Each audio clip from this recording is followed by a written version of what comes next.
Boa noite. Boa noite. Metroviários decidem esta noite se retomam a greve amanhã na abertura da Copa.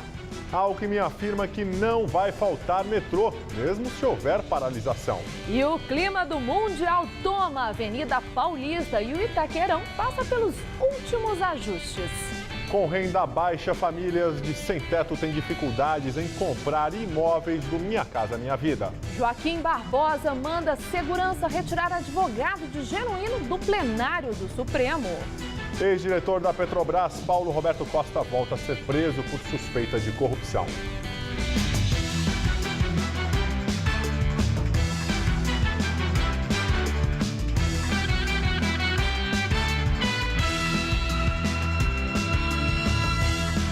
Metroviários fazem assembleia agora à noite para decidir se haverá paralisação amanhã na abertura da Copa do Mundo. A repórter Carla Rodeiro está na sede do sindicato e tem outras informações. Carla. Estela, a Assembleia já começou, mas ainda não houve a votação que vai decidir se a greve será mesmo retomada amanhã. Mais cedo, houve uma nova tentativa de conciliação, desta vez mediada pelo Ministério Público do Trabalho, mas não houve acordo. O sindicato quer que a demissão de 42 funcionários seja cancelada. O governo não admite essa possibilidade. Bem, o Ministério Público chegou a sugerir que essas demissões fossem analisadas caso a caso, que fossem apresentadas as provas de depredações e de vandalismo que teriam motivado a demissão dessas pessoas. Bem, um representante do metrô ficou de levar essa sugestão do Ministério Público até a presidência da companhia. Bem, só lembrando que a Justiça elevou de 900 mil para 3 milhões de reais o valor bloqueado nas contas do Sindicato dos Metroviários. É para garantir o pagamento da multa de 500 mil reais por dia, caso a greve seja retomada. Bem, a greve dos metroviários, que durante 5 dias fechou metade das estações, foi considerada ilegal pela Justiça, que determinou a volta ao trabalho com o acréscimo nos salários de 8,7%, que foi a última proposta do governo. Com você, Gabriel. Muito obrigado, Carla. E mais cedo, o governador Geraldo Alckmin voltou a garantir que o metrô vai funcionar amanhã.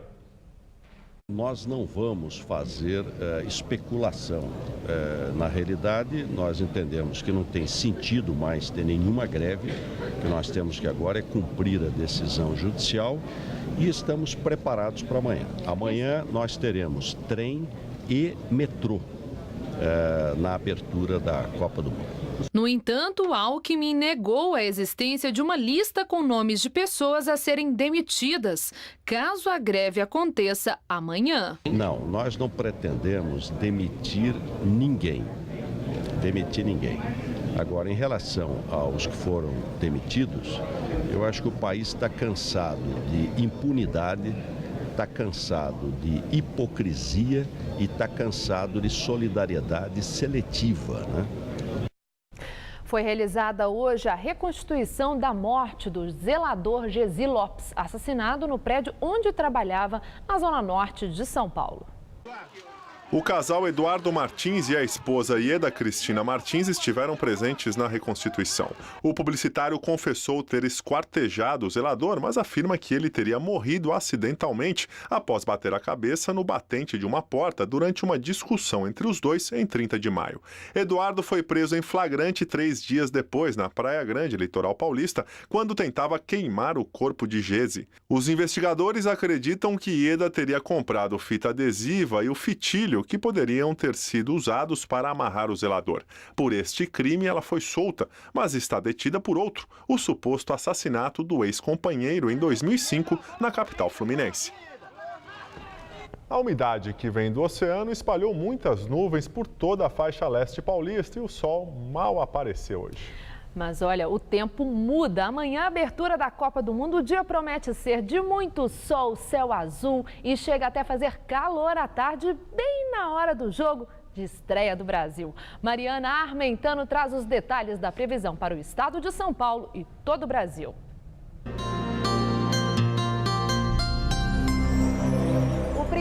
dia de Copa do Mundo será de tempo firme na maior parte do Brasil. Uma massa de ar seco predomina amanhã na maior parte do sul do país e também no sudeste, centro-oeste e em parte do interior nordestino. As temperaturas também disparam à tarde, chegando aos 28 graus em Vitória, aos 29 no Rio de Janeiro, 30 graus em Natal e esquenta também no sul do país, máxima de 28 graus em Porto Alegre. E como dá para ver no mapa, os maiores volumes de chuva estão previstos para o centro-oeste gaúcho e entre o oeste do Amazonas e o norte do Maranhão e no litoral nordestino. Aqui em São Paulo, a quinta-feira promete ser ensolarada com pouca nebulosidade na maior parte do estado. A madrugada será fresquinha, mas as temperaturas sobem rapidamente à tarde, chegando a fazer calor de 29 graus em Presidente Prudente e de 30 graus em Presidente Bernardes.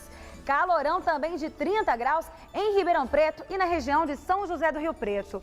No litoral, os termômetros batem na casa dos 28 graus em Caraguatatuba e também em Santos. Aqui na capital, os meteorologistas garantem que não haverá chuva e o tempo fica firme o dia todo, inclusive durante a estreia do Brasil na Copa do Mundo.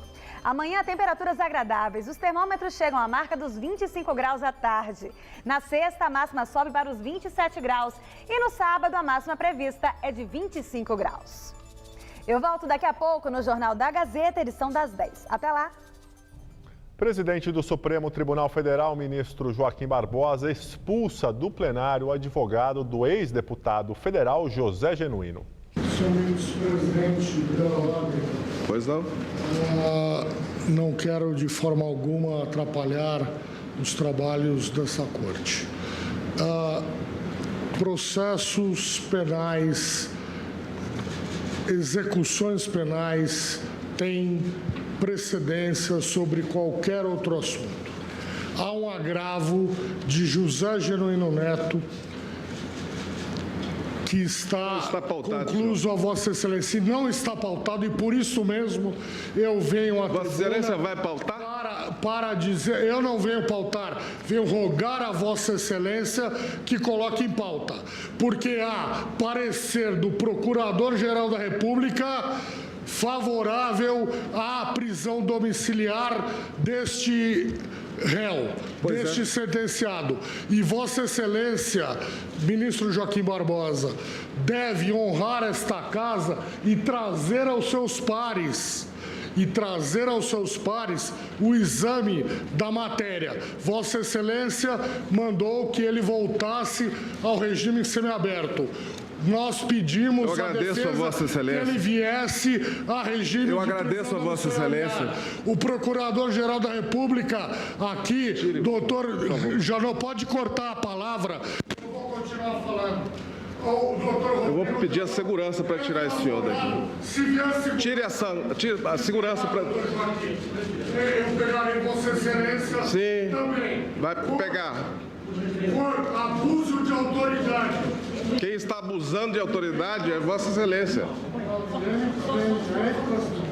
Abuso de autoridade.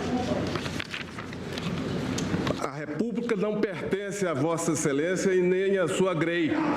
Saiba disso. Em nota, a OAB repudiou a atitude de Joaquim Barbosa. A entidade afirma que o ministro desrespeitou o profissional e ressalta que nem a ditadura militar chegou tão longe. Presidente da Petrobras, Graça Foster, fala na CPI mista do Congresso e reafirma que a compra da refinaria de Pasadena não foi um bom negócio. Segundo Graça Foster, foi um empreendimento com baixo retorno, apesar da melhoria de desempenho anos depois. Oficialmente, a compra da refinaria dos Estados Unidos deu prejuízo de 530 milhões de dólares. O negócio está sob investigação. Na época da transação, em 2006, Dilma Rousseff era presidente do Conselho e aprovou a proposta. Recentemente, alegou ter votado a favor, baseada em um parecer incompleto e falho. Ex-diretor da Petrobras, Paulo Roberto Costa, é preso novamente pela Polícia Federal. Costa foi detido no Rio de Janeiro. A ordem de prisão partiu do juiz Sérgio Moro, da 13ª Vara Federal do Paraná, responsável pela Operação Lava Jato. O pedido foi formulado após virem à tona novas denúncias de supostas contas que o ex-diretor teria na Suíça com depósitos da ordem de 23 milhões de dólares. O Ministério Público entendeu que havia agora o risco de fuga. Paulo Roberto Costa, que prestou o depoimento ontem à CPI da Petrobras, foi preso em março, mas solto em maio por ordem do ministro Teori Zavascki do Supremo Tribunal Federal. Costa é suspeito de participação em um esquema de lavagem de dinheiro que teria movimentado 10 bilhões de reais. Durante a inauguração do metrô de Salvador, o presidente Dilma Rousseff afirma que, apesar dos protestos, a segurança dos turistas que vierem ver a Copa está garantida. Nós somos um país democrático, respeitamos os direitos das pessoas de se manifestar. No entanto, não teremos a menor contemplação com quem achar que pode praticar ato de vandalismo ou atingir o direito da maioria, que é o direito de assistir e desfrutar e usufruir da sua Copa do Mundo. Nós vamos garantir a segurança de todos os que vierem nos visitar e também dos brasileiros que vão de uma cidade a outra. Vamos agora ao comentário de política com Bob Fernandes. E vai ter Copa, porque há 7 anos governos e a maioria da população quiseram a Copa. Vai ter Copa porque todo o negócio futebol no mundo beira o $500 bilhão e a FIFA é a banca nesse negócio, como é o COI no negócio Olimpíada. O esporte é grande indutor do capital internacionalizado, no oficial e no paralelo. Também por isso a comunista China torrou 42 bilhões de dólares numa Olimpíada e Londres gastou 30 bilhões de reais. Agora, a Inglaterra quer tirar do Catar a Copa de 22. A Copa é um grande negócio para alguns. Quem paga uns 200 milhões de reais por direitos de transmissão fatura 10 vezes mais. Copa, Olimpíada são um grande negócio para empreiteiras no mundo todo. Por isso, os 12 estádios novos.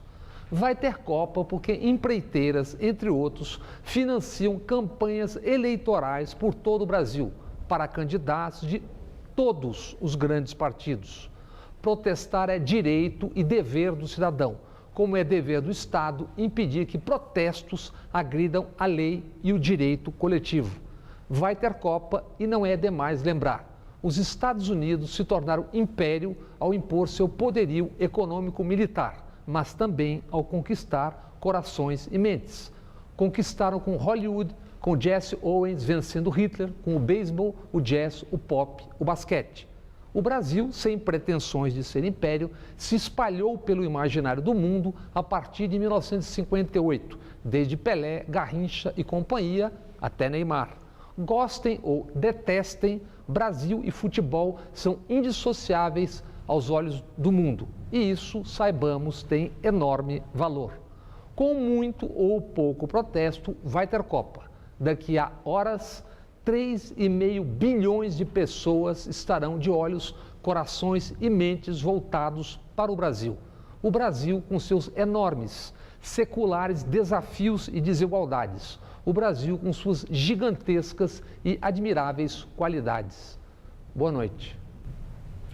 Milhares de turistas devem rodar o país para ver os Jogos da Copa. O governo federal estima que 600 mil sejam estrangeiros e muitos deles já estão aqui em São Paulo. Os estrangeiros estão por todos os lados. México, Colômbia, Singapura. E se destacam pela animação.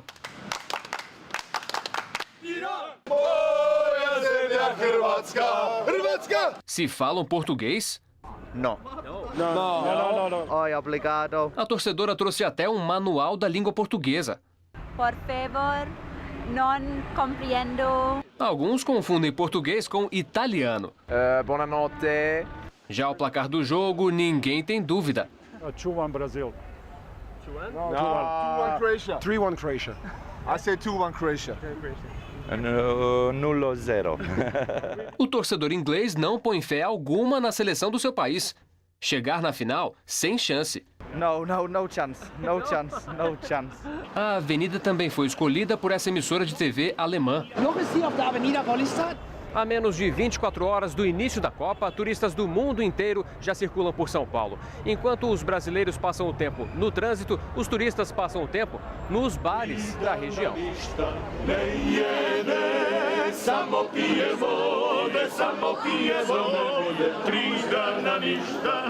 Encontramos este grupo de música da Croácia.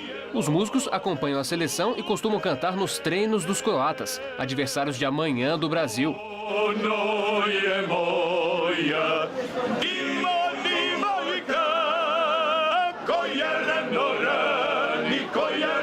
O turista de Oman, na região da Arábia, sabe de cor os nomes dos jogadores do Brasil. Neymar, Dani Alves, David Luiz. Tô vendo todo mundo animado, bandeira no carro e vamos ganhar esse Hexa, se Deus quiser.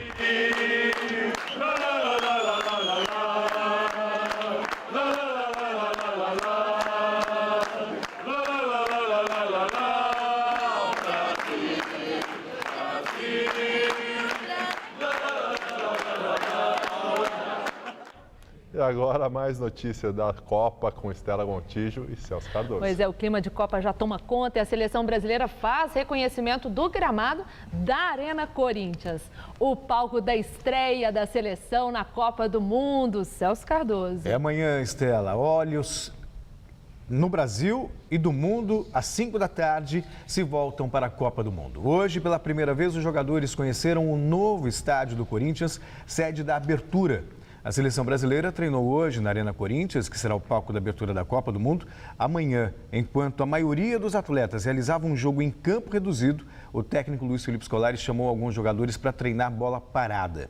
Davi Luiz foi o primeiro da cobrança de faltas, seguido depois por Daniel Alves, Marcelo, o William e Neymar, que também treinou pênaltis com Fred e Paulinho. A seleção realiza o primeiro jogo da Copa do Mundo contra a Croácia às 5 da tarde. E Neymar, que também falou hoje sobre a expectativa para a abertura da Copa. Estela, o jogador se emocionou durante a entrevista coletiva e disse que está pronto para o Mundial. Para mim, eu não quero ser o melhor jogador da Copa, não quero ser o artilheiro da Copa do Mundo. Só quero o título. Acho que é o que eu sempre sonhei e o que eu mais quero hoje é o título da Copa do Mundo. Chegou a hora, né? Chegou o momento que todos os brasileiros, acho que o mundo esperava, né? E principalmente nós, jogadores, comissão técnica. Espero que esse dia de hoje passe o mais rápido possível.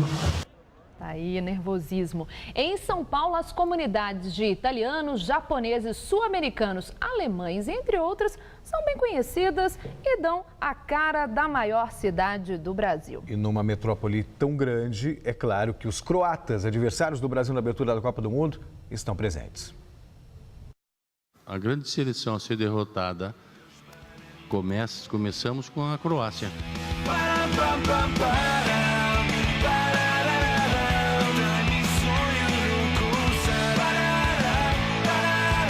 Mas como a Croácia pode ameaçar o Brasil na estreia da Copa do Mundo? Nós viemos até a Moca, zona leste de São Paulo, na Sociedade Amigos da Dalmácia, para conhecer um pouquinho sobre o primeiro adversário do Brasil no Mundial. Vamos lá? Vamos conhecer?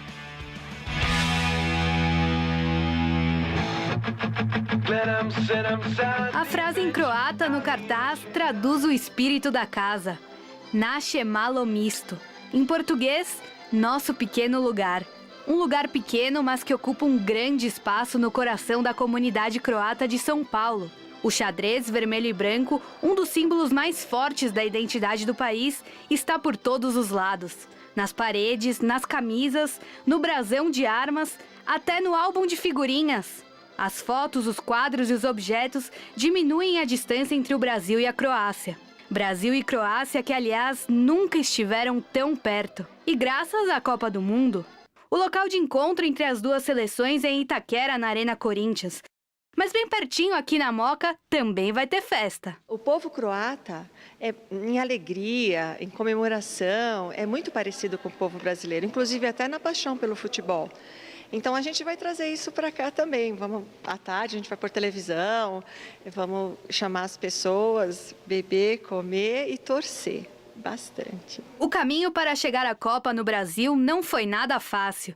Disputando o primeiro lugar no grupo das eliminatórias com a Bélgica, os croatas sabiam que a repescagem seria inevitável.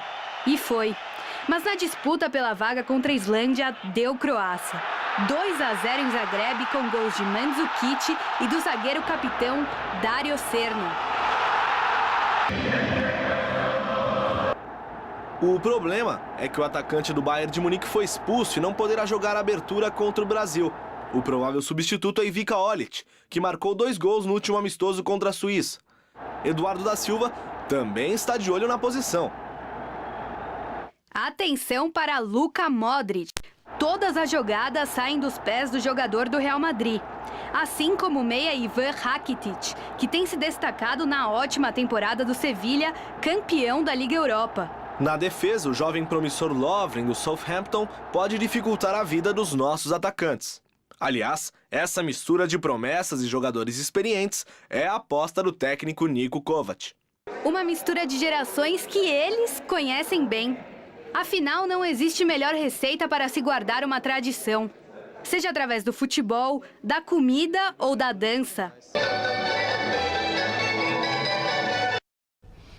Celso, a gente chegou a falar aqui no Jornal da Gazeta sobre o último amistoso do Brasil contra a Sérvia, que a Sérvia deu bastante trabalho para a seleção brasileira, e você disse que é um adversário bem parecido com esse primeiro, que é a Croácia, do Brasil amanhã. Você acha que isso pode acontecer? A Croácia pode dar trabalho para o Brasil também? Acho não, tenho absoluta certeza. Primeiro que é jogo de estreia, e normalmente quando há uma estreia há um nervosismo maior, uma tensão, leva um tempo para os jogadores controlarem os nervos. Segundo, pela qualidade do adversário. A Croácia tem um belo time, o Mandzukic não vai jogar e isso é uma vantagem para o Brasil, mas tem um Modric em grande fase, é um jogador de muita criação, de muita velocidade, então se você der espaço para ele, ele pode deixar qualquer outro atleta na cara do gol. Então o Brasil vai ter que tomar muito cuidado. Nessa primeira fase, de longe, é o jogo mais difícil. E a seleção portuguesa venceu por goleada o último amistoso antes da estreia na Copa do Mundo. Portugal goleou a Irlanda por 5-1 e logo em seguida embarcou para o Brasil. No desembarque, claro, lentes voltadas para o melhor do mundo na atualidade. O último teste de Portugal antes da Copa do Mundo acabou sendo satisfatório para o técnico Paulo Bento. 5-1 diante da Irlanda, nos Estados Unidos, com direito a passe de calcanhar de Cristiano Ronaldo. Logo depois, os portugueses seguiram para a cidade de Campinas, onde vão se preparar para a Copa. E no aeroporto de Viracopos, uma verdadeira festa lusitana estava preparada. O ônibus passou e a galera vibrou.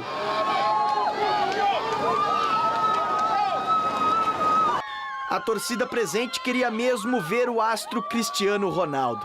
Essa garota até veio com uma faixa e um pedido especial: tirar uma foto com o namorado. Ela fez essa faixa aí para chamar a atenção dele, né? Para ver se a gente consegue pegar autógrafo e uma foto com ele. A seleção de Portugal estreia na Copa do Mundo dia 16 de junho contra a Alemanha na Arena Fonte Nova. E a mesma dificuldade que os brasileiros tiveram para obter ingressos para ver a seleção, os portugueses também enfrentaram.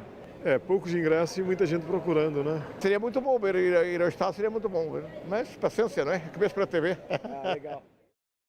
Aconteceu hoje em São Paulo o Congresso da FIFA. E o presidente da entidade, Joseph Blatter, se viu envolvido em temas polêmicos na reunião com os filiados. Nesta quarta-feira aconteceu em São Paulo a abertura do 64º Congresso da FIFA, evento que reúne representantes dos 209 países filiados à entidade máxima do futebol mundial. O principal tema na pauta do encontro é a reforma do Estatuto da FIFA, onde aparecem questões delicadas como mudanças na forma como os clubes registram os jogadores, limite para a reeleição de dirigentes e também o estabelecimento de um teto de idade para os cartolas. Outro assunto espinhoso é o possível esquema de compra de votos para a definição do Catar como sede do Mundial de 2022. Sem querer entrar nessas polêmicas, o presidente Joseph Blatter preferiu falar sobre as manifestações populares em torno da Copa do Mundo. A realização de um torneio de futebol tem um impacto além do jogo. Uma competição tão grande como a Copa do Mundo agora pode ser uma plataforma para a mudança e uma oportunidade para o debate nacional e internacional. Gostaria que o futebol pudesse ser sempre independente da política, mas temos que reconhecer que o futebol também tem uma dimensão política. Tudo está interligado, cada ação tem uma consequência e devemos ter força e coragem para gerenciar tudo isso no caminho certo, para defender a integridade e a popularidade do futebol, para apoiar aqueles que lutam por melhorias e uma sociedade mais justa, mas também para apoiar o direito de protestos pacíficos e a liberdade de expressão. E São Paulo entra no clima da Copa, com ruas sendo pintadas em verde e amarelo. Pois é, Estela, pode ser que nesta Copa menos pessoas tenham se empolgado com o Mundial. Mas moradores da Beatriz, no Alto de Pinheiros, por exemplo, mantiveram a tradição de pintar as ruas e espalhar bandeiras. Veja na videoreportagem de Renato Falzoni e Felipe Meirelles.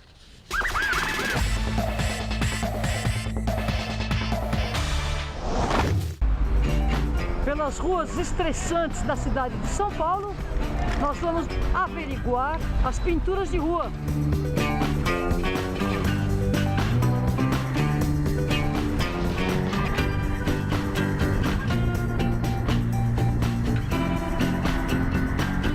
Rua Turi, na Vila Beatriz, bem pertinho da Vila Madalena, aqui em São Paulo.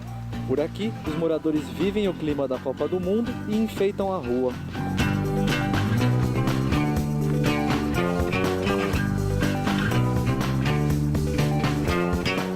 Além da pintura, que agora é inteira, né? A rua inteira, rua e muros vão estar pintados, nós vamos também pendurar as bandeiras, tem 80 bandeiras do Brasil para espalhar pela rua. E quanto que vocês gastaram de tinta aqui? Dá para quantificar?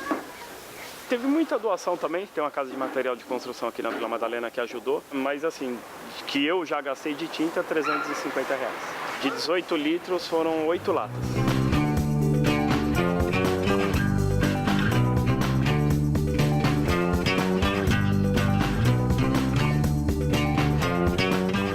Aí o símbolo da CBF, que na verdade nós vamos colocar Turi no meio, não CBF. Depois a bandeira do Brasil no meio, em vez de ordem e progresso, hoje vamos escrever voto certo, né? Porque as pessoas protestam, mas acabam votando errado. Depois é o símbolo da torcida, que são todos de mãos dadas. E é todos por um Brasil melhor. Torcer pelo Brasil é patriotismo, eu acho muito bacana isso, exercer isso. Então é agora que você tem que mostrar que você quer esse Brasil legal, esse Brasil pra frente, né, feliz. Copa é Copa, acho que o jogador, o torcedor, o técnico, não tem nada a ver com os organizadores que se aproveitam da Copa, né? Esses não devem gostar de Copa, não devem gostar de futebol como nós, assim, né, que é uma coisa de paixão total. O movimento de carros aumenta e os moradores são obrigados a fechar a rua para continuar o trabalho.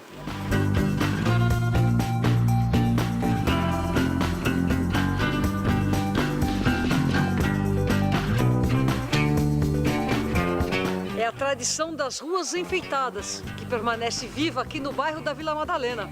Tem que ter criatividade e equilíbrio.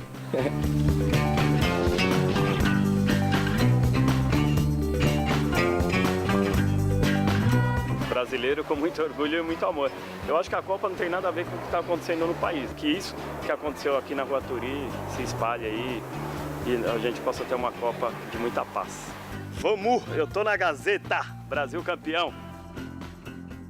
Que assim seja. E amanhã você volta, com certeza, falando da vitória do Brasil. Que assim seja. Boa Muito noite. obrigada, Celso. Boa noite. E é com você, Gabriel.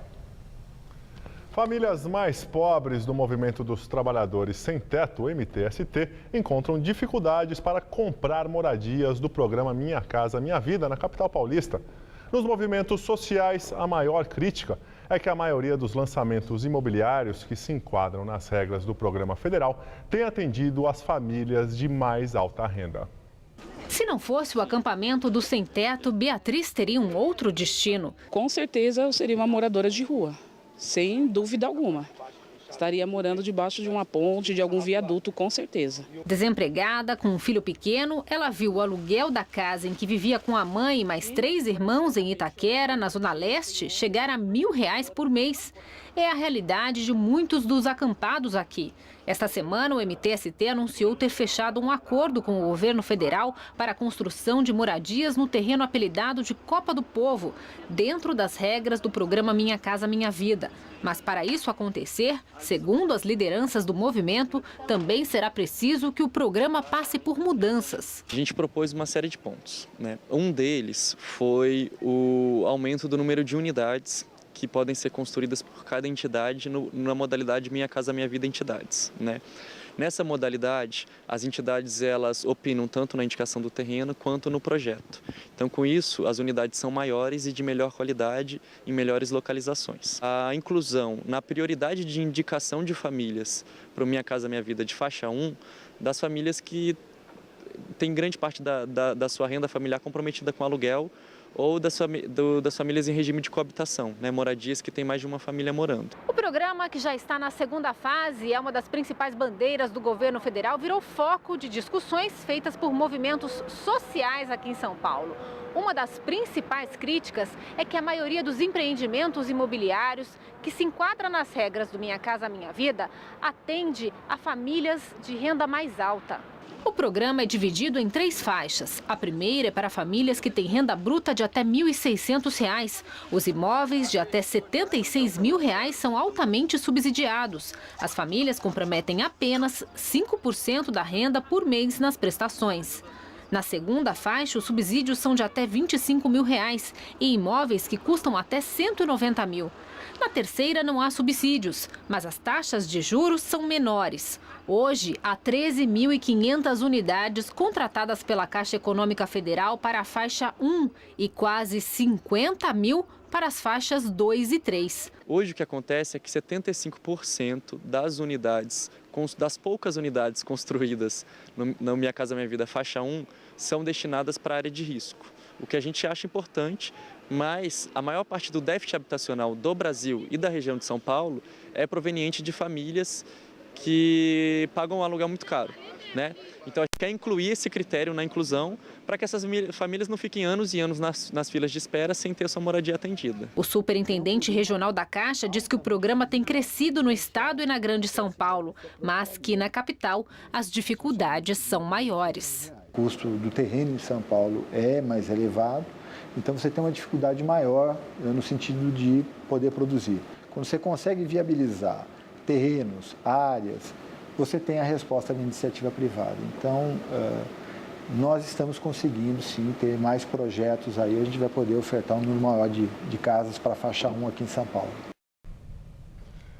Em nota, a Secretaria-Geral da Presidência da República informa que o acordo fechado com o MTST prevê a construção de 2.000 moradias no terreno invadido em Itaquera, Zona Leste de São Paulo, e que a Prefeitura de São Paulo é a responsável direta pela concretização do acordo. A produção do Jornal da Gazeta entrou em contato com a Prefeitura, mas não recebeu resposta até agora. E agora vamos ao comentário de economia com Vinícius Torres Freire. Um mês antes da eleição, o país pode saber que o PIBinho ficou abaixo de 0. Quase um mês antes do primeiro turno, a gente vai saber qual foi o crescimento da economia na primeira metade do ano. Quer dizer, a gente vai saber de quanto foi o crescimento do PIB. Provavelmente a gente vai saber que o PIB não cresceu, que encolheu de janeiro a junho. Isto é, que a produção e a renda da economia diminuíram no primeiro e no segundo semestre. É o que apontam quase todos os indicadores conhecidos até agora e as prévias da atividade econômica. Os economistas vão usar, então, a palavra feia, recessão técnica, que pega mal, embora não queira dizer grande coisa. O baixo crescimento do PIB, da produção e da renda, sempre acaba se refletindo no dia a dia da economia, daquilo que é percebido pelo grosso das pessoas, no salário e no emprego. Pode ser que, por algum tempo, a economia crescendo pouco não se reflita no cotidiano da renda e do trabalho. Mas é impossível que essa situação dure muito tempo. A pergunta é, a baixa da economia vai começar a fazer mais efeito no emprego e salário agora? Vai ser para esse ano? Isso vai ter ainda mais efeito eleitoral? Vai afetar os brasileiros da mesma maneira? O número de empregos, a gente sabe, parou de crescer faz uns 6 meses nas grandes cidades do país. Pesquisas da FGV indicam, no entanto, que o desemprego pode começar a aumentar também no segundo semestre. Isto é, desemprego ocorre quando mais gente procura trabalho e não encontra. Se há menos trabalho e também menos gente querendo trabalhar, como agora, a taxa de desemprego não aumenta. A dificuldade de achar trabalho é e será maior nas grandes cidades e no sudeste do país. No entanto, ninguém prevê explosão do desemprego neste ano, pelo menos. O que se prevê é crescimento ainda menor da economia, 1% neste 2013, como prevêem os economistas do Banco Itaú em relatório divulgado hoje. No ano passado, já bem fraquinho, o país cresceu mais que o dobro disso, 2,5%. Em suma, a economia vai continuar desmelhorando cada vez mais rápido. As pessoas vão ficar progressivamente mais irritadas, como tem acontecido pelo menos desde o ano passado. A inflação vai continuar tão alta como agora, até o ano que vem. Não parecem boas notícias para o governo. Boa noite. As manifestações de junho de 2013 deixaram no Brasil um clima de insatisfação. E às vésperas da Copa do Mundo, os protestos devem continuar.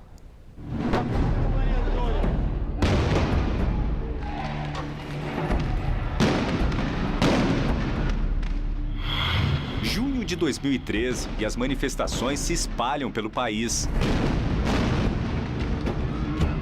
Passeatas. Quebra-quebra. Repressão da Polícia Militar. A Avenida Paulista, uma das principais da capital, passa a ser palco de protestos quase todos os dias, que revelam uma insatisfação popular generalizada.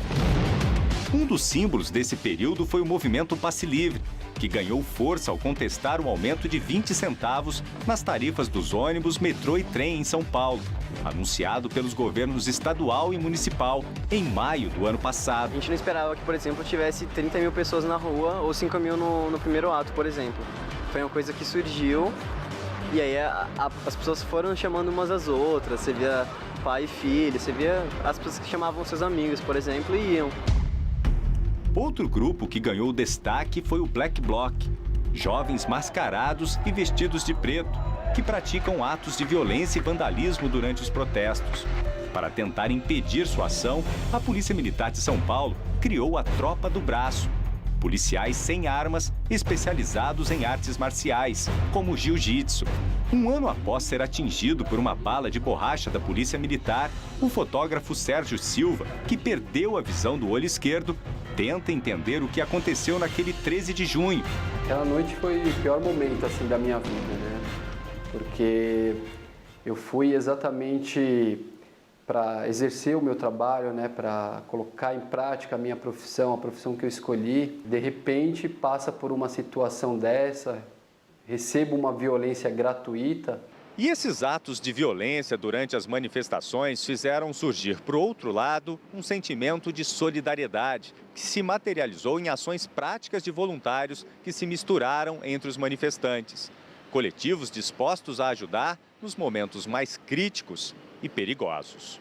Um deles foi o Grupo de Apoio ao Protesto Popular, formado por 17 voluntários, socorristas que ajudam pessoas feridas durante as manifestações. Em meio às bombas de gás e os tiros de balas de borracha, surgiram também os advogados ativistas para defender os manifestantes detidos.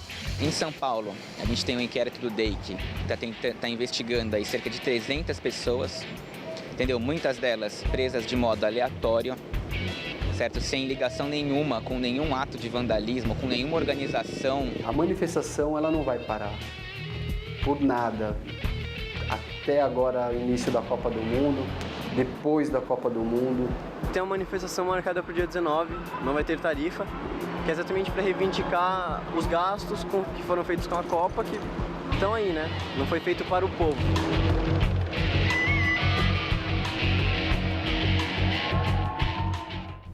E vamos agora à entrevista do dia com Maria Lídia Flandoli. Em tempos de insatisfação e pessimismo, não é insignificante o temor que manifestações e greves, mesmo que ilegais, tumultuem os dias de jogos da Copa do Mundo. Hoje, o Jornal da Gazeta recebe o desembargador Renato Nalini, presidente do Tribunal de Justiça de São Paulo e ex-corregedor-geral de Justiça do Estado de São Paulo. Muito obrigada por sua presença, doutor Nalini. Bom, doutor Nalini, nós vimos aí uma retrospectiva das manifestações, inclusive dizendo as manifestações não vão parar de jeito nenhum, e é essa a impressão que fica. É legal, é legítimo que manifestações, greves nos dias da Copa perturbem a celebração do esporte e da alegria popular? Olha, Lídia, eu acho que o povo descobriu uma forma de demonstrar sua irresignação com uma série de coisas erradas, né? Nós estamos vivendo uma democracia e a democracia tem de conviver com todas essas manifestações. É óbvio que participar, pedir um Brasil melhor, uma república mais consequente, mais responsabilidade, menos partidos políticos, isso é legítimo. Agora, é uma pena que a violência afaste aqueles que teriam um discurso. E aí fica um vandalismo, não é? Que é facilmente dominado pelas forças da polícia, porque mesmo na democracia o monopólio da força é só da polícia. Agora, como é que o senhor entende o significado desse clamor das ruas por direitos, mas mesmo que seja na marra? Eu acho que nós estamos vivendo assim um excesso de liberalismo, porque nós viemos de um período de autoritarismo, era um período muito ruim, né, Maria Lídia? Nós sabemos disso. Agora, os jovens que se inebriaram desse excesso de reivindicação já acordaram com uma república onde só há direitos, não é? Você vê que hoje tudo é direito fundamental, não há obrigações, não há responsabilidade, não há luta, não há sacrifício. Isso é perigoso, não é? Nós precisamos ensinar a juventude que o trabalho é necessário, o sacrifício é necessário, o êxito virá depois da luta, da conquista, mas não assim, tudo tem de cair do céu. Né? E a questão, o senhor está falando dos valores e das regras. Nós vimos greves recentes em São Paulo, a dos metroviários e dos ônibus, mesmo com o tribunal tendo definido que a greve era ilegal, abusiva, as lideranças sindicais do metrô optaram por continuar a greve. Aí a minha indagação, nós não estamos falando de bandidos, nós estamos falando de lideranças, de entidade representativa da sociedade, tão importante como é um sindicato. Como entender isso, a afronta ao judiciário? Bem, o judiciário faz parte do Estado, a administração pública. Então, como tudo está sendo questionado, não existe um nicho do poder público que mereça aquele respeito antigo das velhas gerações. Ou seja, a justiça também faz parte do poder público, não é? Mas a justiça, nesse caso, ela executou a multa. Normalmente ela não executa. Então, no momento em que ela cobrar efetivamente do sindicato o custo simbólico da paralisação, porque o custo é infinitamente maior, mas aí as pessoas vão pensar melhor. Nós precisamos nos responsabilizar pelos nossos atos. Doutor Nalini, hoje houve um incidente no Supremo Tribunal Federal, o Jornal da Gazeta noticiou quando o advogado do ex-deputado José Genuíno, que está preso, fez uma cobrança ao presidente do Supremo, houve lá uma explicação para ele insistiu, entretanto, depois dessa explicação, a decisão do presidente Joaquim Barbosa, do Supremo, foi de pedir a retirada do advogado. Houve ali comentários, etc. Entretanto, uma reação formal da OAB, a Ordem dos Advogados do Brasil, que afirmou que sequer ditadura chegou tão longe e cobrou do Supremo uma explicação à advocacia brasileira. Cabe uma explicação aí? A explicação, Maria Lídia, deve estar no Código de Processo. Quem preside a audiência é o juiz. O tribunal é um espaço público e nós vemos que Hoje, o que falta a todos nós das carreiras jurídicas é um pouco de polidez, de cordialidade, de boa educação de berço, não é? Tanto que a Corregedoria, nesta gestão, está fazendo um movimento justiça cordial. Então, é lógico que o pedido de explicação cabe até judicialmente, cabe uma interpelação. Mas a resposta também pode ser essa. Quem preside a audiência e tem responsabilidade sobre o andamento de uma audiência, que é uma coisa pública, é o tribunal. O juiz é o presidente da audiência. O senhor escreveu um artigo, Excessos que Doem. Eu vi vários dos seus artigos no seu site. E aí o senhor destacou a atuação do Ministério Público, da própria imprensa, fazendo aí uma reflexão sobre excessos. O senhor inclui nesses excessos, embora não os tivesse citado, ações de magistrados ou do próprio ministro Joaquim Barbosa, lá no Supremo Tribunal, naquele julgamento do Mensalão, onde, embora muito elogiado, ele também tenha sido muito criticado? Bem, quando eu falei no excessos que doem, na verdade eu deveria ter dito excessos que machucam. Eu estava pensando num excesso de protagonismo de quem lança o nome de alguém, aquelas acusações ainda infundadas, e depois não analisa nada, não oferece denúncia, deixa a coisa morrer por si, mas a reputação nunca mais é refeita, né? Agora, excessos há em todo lugar, eu não posso deixar de fazer o meia-culpa, nós todos somos frutos da mesma formação jurídica, não é? E o nosso excesso de tecnicismo, nós somos excelentes teóricos, mas nós vamos correndo o risco de perder o humanismo, de perder um relacionamento amistoso, não é? E com respeito, com carinho, com ternura, boa educação, nós chegamos mais facilmente a uma justiça eficiente. Agora, encerrando, eu peço um palpite judicioso. Quem vai ganhar amanhã, doutor Nalini, o Brasil ou a Croácia? Qual é o seu palpite? Eu tenho a impressão de que amanhã nós podemos começar bem, então a Croácia vai triste, não é? Mas eu não me arriscaria nos próximos jogos, Marieli. Então nós vamos torcer, nós somos brasileiros e seria muito bom que o Brasil entrasse num clima de festa que não se vê tão importante. Nós, nas outras Copas, que não era aqui, nós vibrávamos, todos animados, e agora há um clima de tristeza. Isso incomoda, né? Muito, muito. Tomara que esse clima se instale. Toma. Uma boa noite, doutor Nalini, muito obrigada. Eu que agradeço, Maria Lídia. Gabriel. A seguir, Receita Federal libera a consulta ao primeiro lote de restituições no imposto de renda. E protesto na Europa. Taxistas param o trânsito em diversos países em manifestação contra aplicativo de caronas. A um dia da abertura da Copa do Mundo, o entorno do estádio de Itaquera já está lotado. Quem não conseguiu ingresso aproveitou para chegar perto do primeiro palco do jogo do Mundial, hoje mesmo. Mas nem tudo está pronto por lá. Estádio Itaquera. Se esse for o seu destino, prepare-se. O trânsito, que nunca foi lá muito fácil, está ainda pior. Na Radial Leste já não tem muito horário, não. Afinal, tem brasileiro e gente do mundo todo seguindo para o mesmo lugar.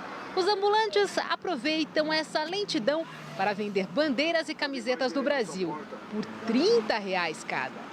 Chegando aqui em Itaquera, não tem como negar que o clima de Copa do Mundo domina. São muitos torcedores, tem muito turista por aqui, todo mundo querendo tirar foto do estádio, mas é bom aproveitar, porque hoje é véspera de Copa do Mundo, mas amanhã, a abertura do Mundial, só vai poder se aproximar do estádio aqui em São Paulo quem tiver o ingresso para ver o jogo. Tem ingresso para amanhã? Não tem. Por isso que nós estamos aqui. Tentamos muito, mas a gente não conseguiu, infelizmente. Em dia de jogo, o entorno do estádio ficará cerca de 2 quilômetros completamente isolado. Serão 26 bloqueios e só passarão veículos credenciados e moradores identificados previamente. Nesta tarde, a seleção brasileira foi ao estádio fazer reconhecimento do campo e os fãs ficaram de plantão na porta. Viu o Thiago Silva, o Jô, o Davi Luiz, tudo passando, tudo dando tchau, bem legal, bem bacana. Mas teve vizinho que veio mesmo tirar uma foto do estádio. Kelly, moradora de Itaquera, a vida inteira trouxe os filhos para registrar a transformação do bairro concretizada. Falei para os meus filhos, vamos lá para gente tirar uma foto para registrar, que vai ficar para a história de vocês, para os netos de vocês. Entre muitos homens da polícia, do exército e da CET, Itaquera virou uma festa internacional. Estrangeiros e brasileiros estão esbanjando sentimentos. Casado com brasileira. Muito bem. E essa bandeira aqui? Nossa mora na Irlanda. Ah, só porque mora lá? Sim. E aqui? Eu sou polonês. Ah, tá. Mas torcer mesmo no futebol? Brasil. Vai, Brasil! Vai, Brasil.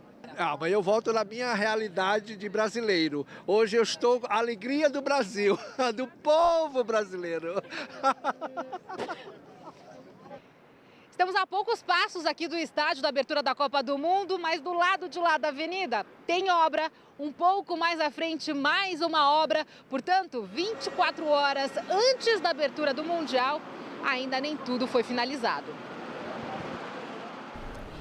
Receita Federal libera as consultas ao primeiro lote de restituições do Imposto de Renda 2014 e a lotes residuais de anos anteriores. As consultas podem ser feitas pela internet ou através do Receita Fone.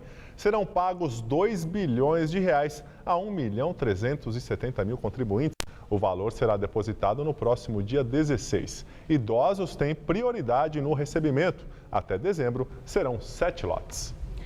Protesto de taxistas contra aplicativo provoca engarrafamentos em diversos países da Europa. Grandes cidades europeias como Paris, Londres e Berlim sofreram durante a manhã de hoje com o trânsito causado por manifestações de taxistas, que protestaram contra o uso de aplicativos para celulares como o Uber, que permite que motoristas particulares ou pessoas comuns cobrem por caronas. A situação ficou ainda mais caótica em Paris, onde os funcionários do metrô também fizeram manifestações contra o projeto de reforma do setor, que vai começar a ser analisado pelo parlamento na semana que vem. E o Jornal da Gazeta fica por aqui. A edição de hoje pode ser vista daqui a pouco no site youtube.com/Jornal da Gazeta. Mais notícias no Jornal da Gazeta, edição das 10. Uma boa noite. E nós voltaremos amanhã às 19 horas. Uma excelente noite para você e até lá.